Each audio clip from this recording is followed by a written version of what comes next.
The Western Zhou period picks up when the king of Zhou's forces vanquish those of the Shang, ending the Shang dynasty and entering into the around 800-year Zhou period. For a time, the Zhou dynasty ruled over more than the Shang, becoming the first Chinese state to unify the Huanghe and Yangtze river valleys. For much of the Zhou period, however, the Zhou kings were mere two-bit players in a world where far more powerful states vied with one another. Nonetheless, the Zhou dynasty continued on into the 250s BC, and it's not until 221 BC that another power, the Qin, would complete their conquest of the other states and start their very short-lived time at the top. In preparing this video, the main sources I used were the three you can see on screen. I've affixed their names and links to them in the pinned comment should you want to wander into the weeds. A weakened Zhou power was what entered into the later two periods of the Zhou dynasty, both of which are subsumed into the Eastern Zhou period, namely the spring and autumn period of 770 to 481 BC, and the Warring States period of 475 to 421 BC. The Warring States period takes us slightly beyond the demise of the final, long irrelevant Zhou king, and ends with the finalization of the Qin takeover, and we'll probably consider that takeover when we consider the Qin and following Han dynasties in a future video. In this video, we'll first consider the Western Zhou period and see it through to its fall, then we'll meander into the following chaotic Eastern Zhou period where we'll learn of some of the early power players and then hone in on some of the most important intellectual figures of the Eastern Zhou period and China's history more broadly. Before we get to the time of great division and intellectual flourishing of the Eastern Zhou period, let's start at a time when the Wei Valley-based Zhou were far more potent, the time of the Western Zhou. What exactly the story of the Zhou was before this time is unclear, though a legend posits that they had been agricultural before flip-flopping between nomadism and then back to farming and settling in the Wei Valley. You'll recall that we don't have any texts from the Shang period, though we do have inscriptions on so-called oracle bones, which actually consisted of both ox shoulder bones and turtle shells. In these inscriptions, the Zhou appear earlier on both as enemies and allies. They become a great enemy later on and then disappear from being mentioned in the oracle bones. Whatever the truth of their origins, this growing power to the west of the Shang soon arose in a big way. Already in the 1050s BC, King Wen of Zhou was allying with states and tribes and conquering states away from the Shang heartland. And around 1050 BC, under his son King Wu, the Zhou and their allies went full frontal against the Shang. Around 1045 BC, Zhou and Shang forces fought at the momentous Battle of Muya, and the Zhou defeated the Shang. King Wu's also responsible for founding the new Zhou capital at Hao, and he died some 6 years or perhaps less after his defeat of the Shang. Wu's conquest began the Western Zhou dynasty, called Western because they ruled from the capital of Hao, which is west of their later Eastern capital, which marks the start of the Eastern Zhou dynasty.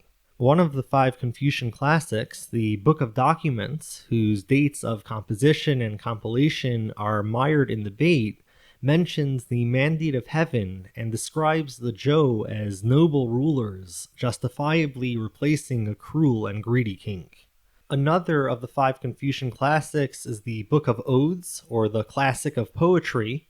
Most of the 305 poems in the Book of Odes date to the early Zhou period from the 10th to 7th centuries BC. The Book of Odes also brings up the mandate of heaven, an ideology of rulership that has rippled widely in Chinese history and East and Southeast Asian civilizational history more broadly.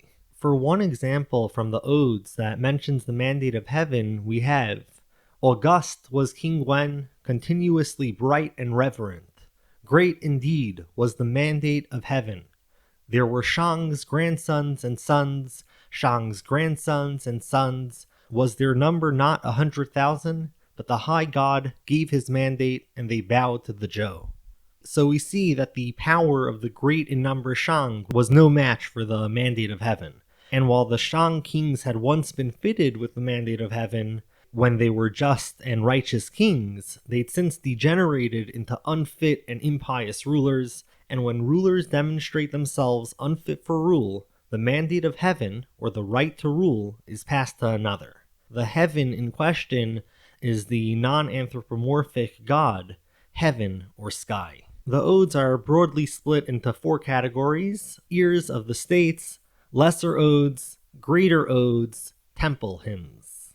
Included in the first type of hymns are many that seem to have originated as folk songs, though their Confucian interpretations would have them as lessons on morality, oft of the political variety.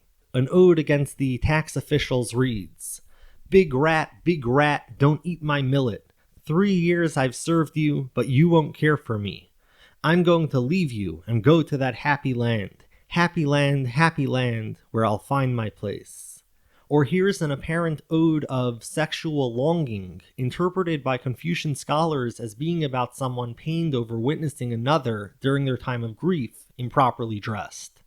That the mere glimpse of a plain cap could harry me with such longing, cause pain so dire, that the mere glimpse of a plain coat could stab my heart with grief. Enough, take me with you to your home. That a mere glimpse of plain leggings could tie my heart in tangles. Enough, let us two be one. After Kings Wen and Wu, there may have been some awkwardness atop the Zhou kingdom. The next most significant player was a brother of King Wu, the Duke of Zhou, who stood in, possibly unnecessarily, as regent for the official king, the son of King Wu, King Shang. Under the Duke of Zhou, a number of rebellions were first put down, and he expanded and consolidated Zhou rule in the east, building a city in modern-day Henan province to govern the east, as well as expanding further east, coming to control the whole Yellow River plain. The conquering Zhou kings would put conquered lands under the control of others, often family, creating tens of feudal states and many more lords of smaller domains. The lords in turn envy off smaller patches of land to others. Within these states and within these smaller land parcelings, farming was for the most part conducted by individual farming families who had some rights to the fields they worked while paying tribute and providing corvée labor. Besides individual farming families, you'd also see large work gangs working on the estates of the royalty and nobility. These feudal states started off under the rule of the Zhou, and they were often headed by family relatives of the Zhou kings. In fact, even when it wasn't a family member put or left in charge, kinship would be established through marriage or confabulation to retain this alleged kinship-based system. With time, the Zhou dynasty both ran out of major tracts of land to grant, and the kinship ties between the Zhou dynasty and the feudal lords diluted. The states would become more and more independent until eventually they were the relevant power players, not the Zhou kings. Early on, the Zhou maintained the worship of the Shang gods, but by the mid-10th century, Zhou ancestors were what was worshipped along with the supreme moral force, Tian. The Zhou kings prayed to Tian, or heaven. Early mentions of Tian seem to refer to a cosmic moral orderer, such as when heaven, Tian, would mandate a new king. The king was the son of heaven, and the only one who could conduct sacrifices to Tian and served as the intermediary between heaven and the earthly realm. Throughout the Zhou realm, there were many ancestor spirits worshipped, as well as nature gods. Both human sacrifice as well as voluntary accompaniment in death declined significantly, and a new divination system based on randomly selected sets of lines grew in the place of the older oracle bone divination system. The Classic of Changes, or I Ching, is one of the 5 Confucian classics, and it articulates this divination system. The animal mask motif, so popular in the Shang era, largely vanished in Zhou bronzes, and many ritual vessels of the Zhou had texts on them. The mid-Western Zhou period also saw the introduction of much larger ritual vessels, as well as the adoption of the southern artifact types of bronze bells and use of jade. Over the centuries, many of the vassal states had largely become their own political entities, ruling themselves and perhaps mentioning the Zhou king as well, but largely in name only. The last king of the Western Zhou was King You, who came to rule in 781 BC. In 771 BC, the Rong nomads, allied with the Marquis of Shen, attacked the capital and killed the king. The traditional story has it that King Yo had replaced his queen with one of his concubines and had acted erratically in entertaining the new queen, Bao Si, through having the beacon fires meant to warn of an imminent attack lit over and over. This angered the feudal lords who repeatedly came to the king's aid, and when the spurned queen's father, the Marquis of Shen, sacked the Zhou capital, the beacon fires were lit, and no one came to help. With the death of King Yo, the Western Zhou dynasty comes to an end, and the fleeing nobles and a son of King Yo's set up shop in their new eastern capital, Guangcheng, which would run until 510 BC when it was moved to the nearby Shenzhou. The new king was King Pion, and he was the first of the kings of the Eastern Zhou dynasty.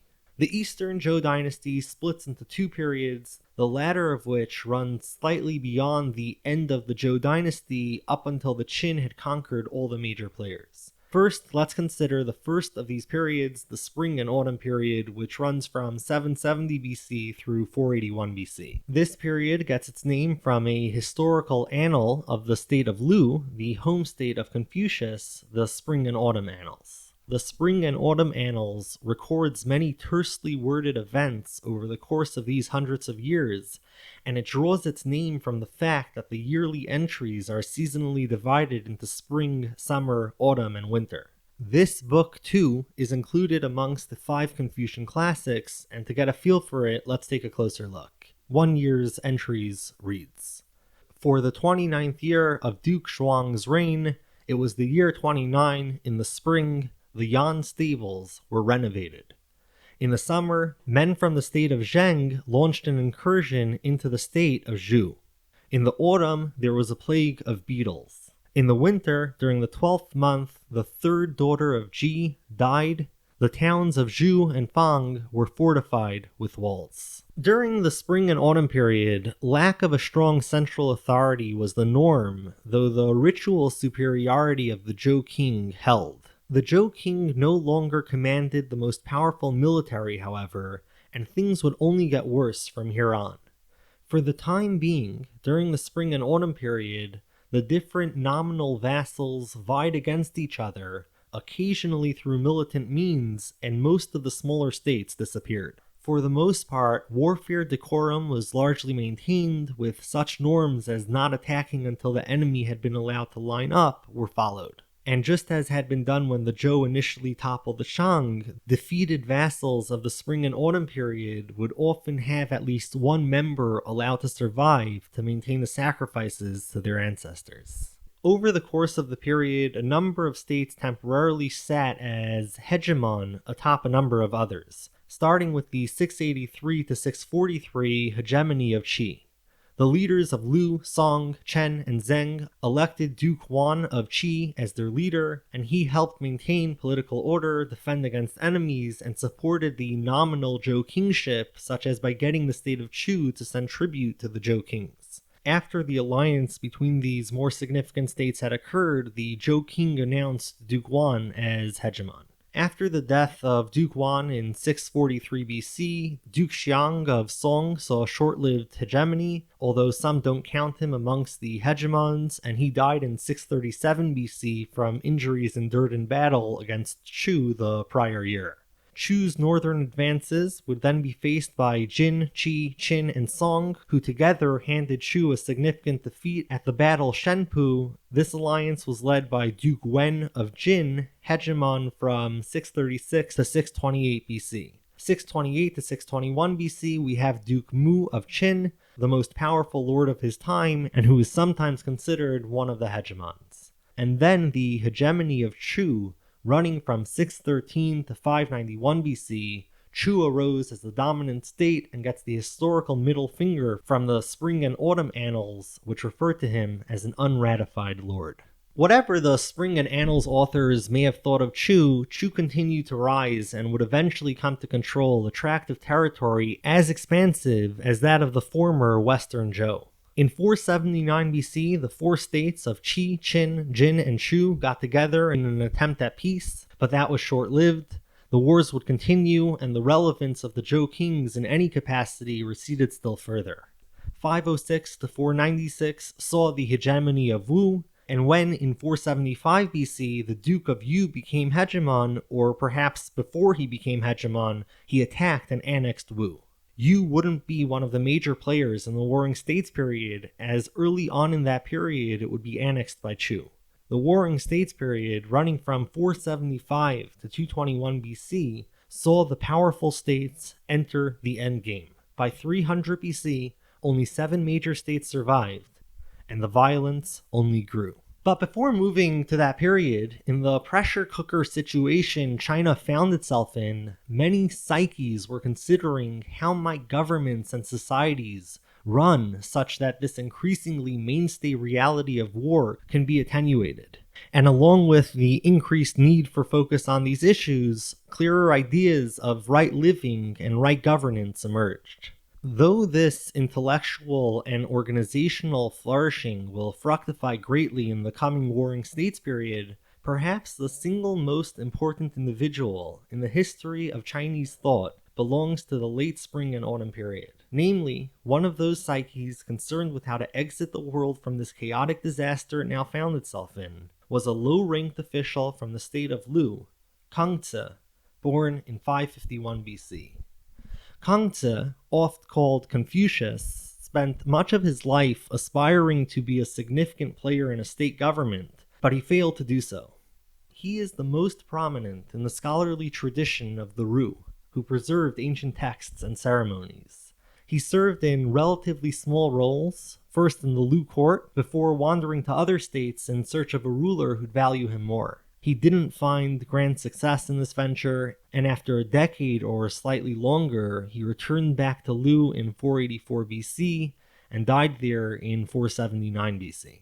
While he didn't write down his ideas come through, ostensibly, a collection by his students, the Analects, though the text was likely revised and added to over centuries, including later writings referencing events from after Kangzi's life. His relative failure in the bureaucratic world has been overshadowed by his success as a teacher, something he began at age 30, though he continued to pursue his political ambitions. He would teach people from many walks of life, not constraining himself to the aristocracy, and though he never reached the success he sought in life, his teachings, insofar as the Analects truly reflect them, have deeply colored many psyches since. In Kangzi's mind, the ideal way had been followed in the past at the time of the great early 3 Zhou rulers, who'd established a stable state in the aftermath of the decay into decadence of the Shang. While he supported tradition and deeply valued filial piety, some ideas in the Analects reflect non-conservative tendencies. For one, he stresses how proper practices make one a superior man, not whether one was born into it. And he's said to have directly rebuked kings, such as when Ji Kang asked for advice to help with the thief problem in his kingdom, Kangzi said, "If you, sir, were not covetous, although you should reward them to do it, they would not steal." In a quote reminiscent of Jesus' golden rule, Kangzi, hundreds of years before Jesus was born, is said to have responded to a request from Zhigang for a word which was a principle for conducting one's life. Kangzi said, "Perhaps the word reciprocity would do. Do not do unto others what you do not want others to do unto you." At the same time, the extant hierarchy, dutifully followed, was appropriate, and a proper moral order existed when everyone acted according to their proper place in life. As Kangzi said, "There is government when the prince is a prince, and the minister is minister, when the father is father, and the son is son." Kangzi was a big believer in filial piety, and in the Analects you find him saying things like, When your father is alive, observe his intentions. After he passes away, model yourself on the memory of his behavior. If in 3 years after his death you have not deviated from your father's ways, then you may be considered a filial child. Another example of his filial concern comes when he says in response to hearing of a man who turned his father into the authorities, "The upright men of my land are different. The father will shelter the son, and the son will shelter the father. Righteousness lies precisely in this." One more, behave in such a way that your father and mother have no anxiety about you, except concerning your health. Ritual was very important to Kangzi, and it served both to channel one's passions appropriately and to redirect one's inappropriate passions and hopefully bring about proper ones. Living through ritual, along with self-mastery, increases Ren, a state of humaneness or benevolence, and can seemingly bring about the redemption from the ills in society. He ostensibly said, "Through mastering oneself and returning to ritual, one becomes humane. If, for a single day, one can master oneself and return to ritual, the whole world will return to humaneness." Beyond Kangzi, another person worthy of mention is his alleged contemporary and the traditionally considered author of The Art of War, Sun Tzu. There's another Art of War written by his descendant, which is less abstract than the older one. Debate surrounds the historicity of Sun Tzu, and the compilation of this older Art of War likely occurred in the Warring States period, perhaps in the 4th century BC. The Art of War advises on tactics of deception and other beneficial approaches to fighting enemies. One notion conveyed is that one shouldn't force things, but rather take stock of the situation and work with latent forces and potential energies already there. The Art of War states, "As the water shapes its flow in accordance with the ground, so an army manages its victory in accordance with the situation of the enemy. And, on the path to victory, avoid the enemy's strong points to strike where he is weak." During the Warring States period, along with the bloodshed came a spring of creative explanations of the way of life and/or government and beyond. The diversity of thought and debate that occurred gives this late spring and autumn period, Warring States period, intellectual moment the title, "The Contention of 100 Schools of Thought." We'll meet a couple of the players who don't neatly fit into the Ruist, Taoist, or legalist boxes, but then there are the flowerings of those three as well. Ruism, or Confucianism, would stay its movement towards specialization, with the two great later followers of Kangzi, Mingzi and Zhunzi. Another way, which would later come to be boxed into the more unified tradition of Taoism, came to be brilliantly articulated in two works of this Warring States period, and finally, particularly with its gaining ground in the Qin dynasty, the viciously pragmatic legalism arose to dominate. Both Taoism and legalism were not unified movements during this period, by which I mean that they did not see themselves as a group, but rather this classification comes from the soon-to-be Han dynasty, when this period's thought was retrospectively solidified into something more systematic. One character from this time period was Mozi, who lived from around 470 to 390 BC. He's the founder of Mohism, which, like Ruism, also self-identified as a distinct school of thought during this time. In the traditionally ascribed to him book, named the Mozi, Mohism is expounded upon. The Mozi argues for impartial love. Contrary to Ruism, which stressed the special place of one's family, Mozi had it that one should love the parents of another as much as you love your own. If we stopped defending our own as if it was special, these wars would cease and society would flourish. Mozi was a consequentialist who fancied that the outcomes of behaviors are what we should consider when determining moral goodness or badness. He opposed warfare and elaborate ritual as wasteful, and more blind to spirit still, he opposed music and dance for its serving no useful purpose. Rather than ritual, to Mozi, self-reflection and authenticity were the way to moral improvement. Born some 10 years after the death of Mozi, we have another great thinker, Huizi, whose years are from 380 to 305 BC. He's known for his paradoxes and is only known from books of others that reference him, most notably the Taoist Zhuangzi. Huizi is said to have thought, heaven is as low as earth, mountains and marshes are on the same level, and the southern region has no limit and yet has a limit. Further, that which has no thickness cannot be piled up, yet it is 1,000 li in dimension. Some of his thoughts are not paradoxes, such as, the largest thing has nothing beyond it, it is called the one of largeness. The smallest thing has nothing within it, it is called the one of smallness. Now let's consider members of a more famous school, those following in the footsteps of Kangzi, first Mingzi and then Zhengzi. In the years after Kangzi, his thoughts were taken in a number of directions, including by some fixating on ritual, others on metaphysics, and other specializations besides.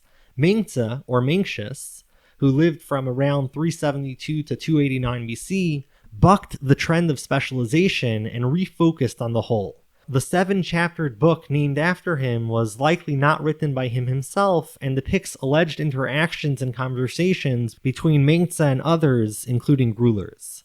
In contrast to the Analects, the Mengzi includes extended arguments between Mengzi and his opponents. Mengzi, like Kangzi, spent much of his life trying, generally ineffectively, to land a job at the courts of various kings, but he too did flourish as a teacher, however. A major idea of Mengzi's is that human beings are by nature good. In one argument we find, the philosopher Gao said, man's nature is like water whirling round in a corner. Open a passage for it to the east, and it will flow to the east. Open a passage for it to the west, and it will flow to the west. Man's nature is indifferent to good and evil, just as the water is indifferent to the east and west. Mengzi replied, water indeed will flow indifferently to the east or west, but will it flow indifferently up or down?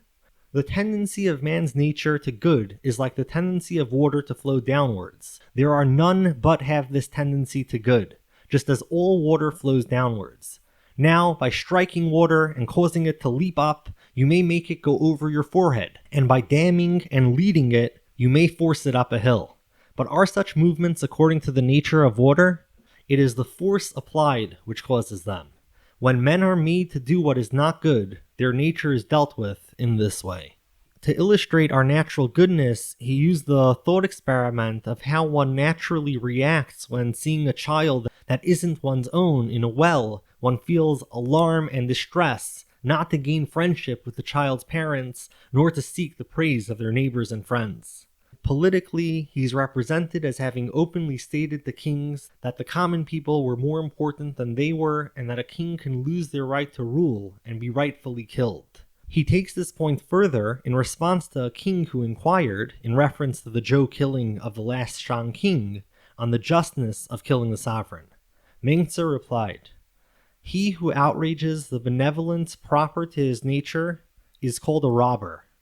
He who outrages righteousness is called a ruffian.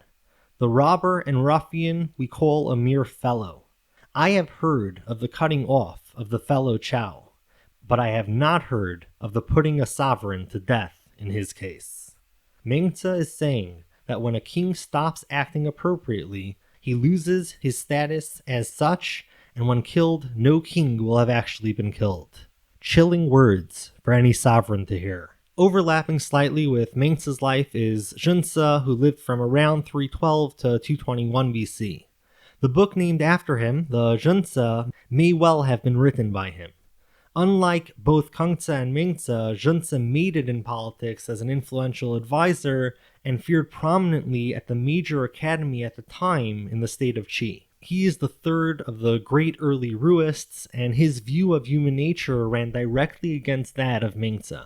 Humans were by nature rather bad, selfish, greedy, and lustful in Zhengzi's mind, and their selfishness needed to be curbed lest society suffer.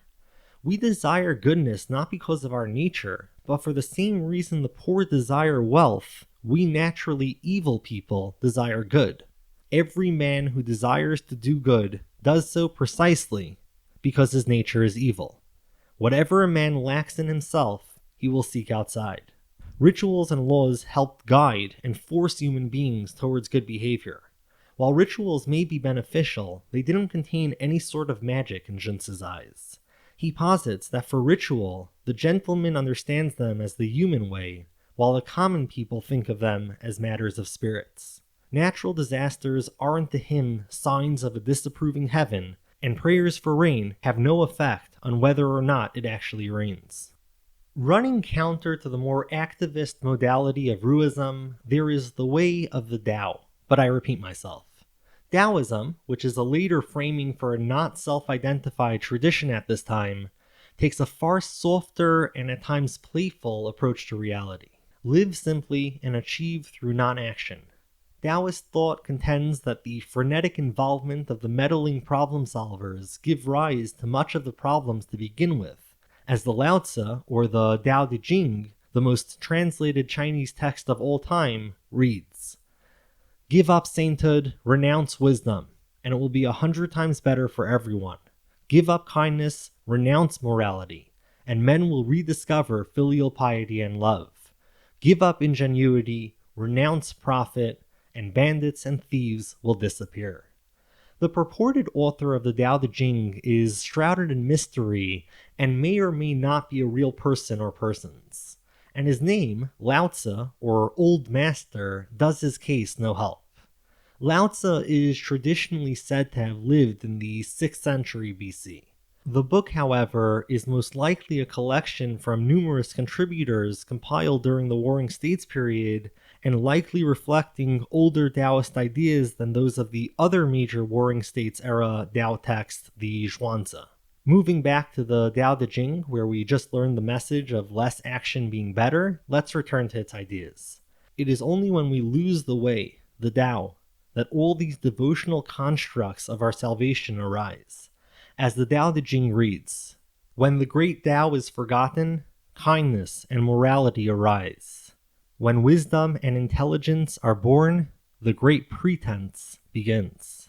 When there is no peace within the family, filial piety and devotion arise.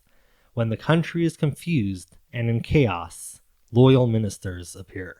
The very solutions being proposed by others are being framed here as only existing because of unnecessary problems. Everyone just needs to back off and it'll be chill. The Tao Te Ching also takes this attitude to the very thing it surrounds its focus on, the Tao, in starting off by saying, "The Tao that can be told is not the eternal Tao.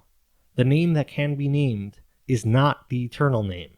The nameless is the beginning of heaven and earth. The named is the mother of the 10,000 things." The radical doubt to humanity's explicit categories expressed here, as well as the later ideas of Zhuangzi, rhymes with the hostility to certainty of the Jains that we met in the most recent video. Politically speaking, this pliability theory of acting is described thus. A great country is like low land. It is the meeting ground of the universe, the mother of the universe. The female overcomes the male with stillness, laying low in stillness. Therefore, if a great country gives way to a smaller country, it will conquer the smaller country. And if a small country submits to a great country, it can conquer the great country. Therefore, those who would conquer must yield, and those who conquer do so because they yield. A great nation needs more people, a small country needs to serve. Each gets what it wants. It is fitting for a great country to yield. Another political take instructs on advising a ruler. Whenever you advise a ruler in the way of Tao, counsel him not to use force to conquer the universe, for this would only cause resistance. Thorn bushes spring up wherever the army has passed. Lean years follow in the wake of a great war.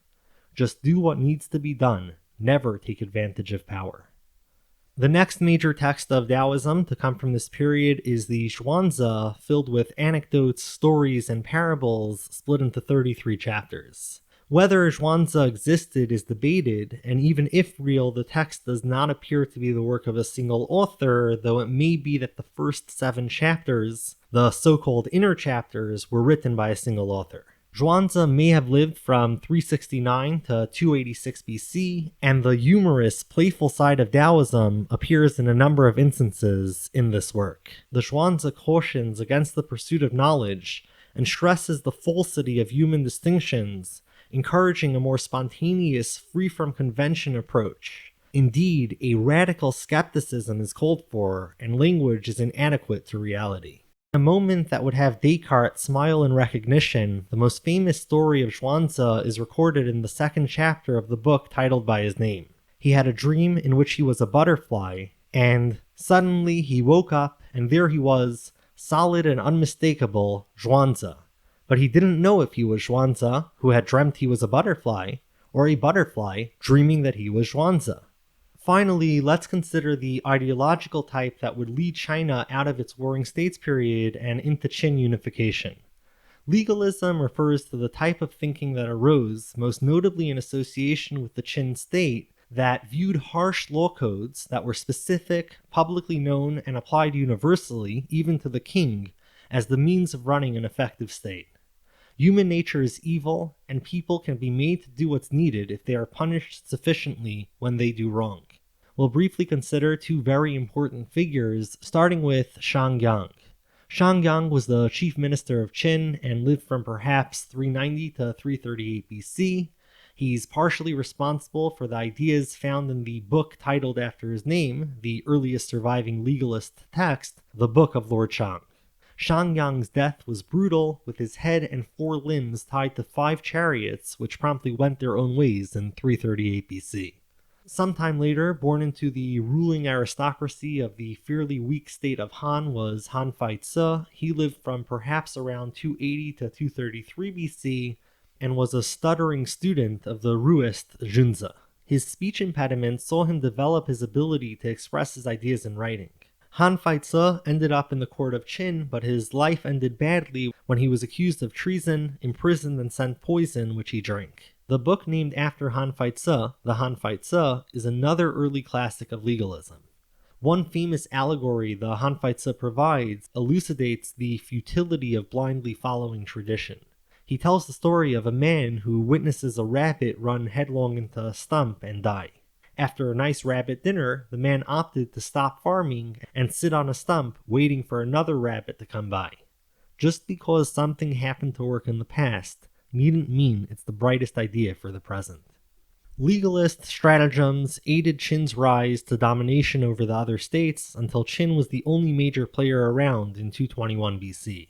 It's Qin's story that we'll turn to in a later video, but for the coming video, I very much hope to learn the early history of civilization in South America.